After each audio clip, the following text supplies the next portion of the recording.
Jirra jirtu kabajamtootaaf jaalatamtoota kiyya jaalatamoo haantanaatiifis immoo qophiiwwan ajaa'ibsiisoo ta'ee fi oduu addaatiin gabaadha isiniif dhiyaadheetiin jira.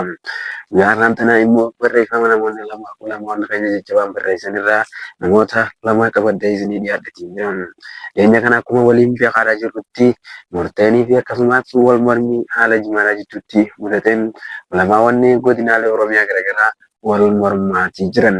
Wal mormii kana irratti ni ilaalchise guyyaa har'aantanaa immoo anis akka mataa kiyyaatti ulamaawwan lama jajjabaa kan ta'an Ustaaz Anas Muhammadii fi akkasumas Ustaaz Jaafar Bayaan barreeffama isaan barreessan kan ajaa'ibsiisoo ta'e waliin walitti deebineetii jirra.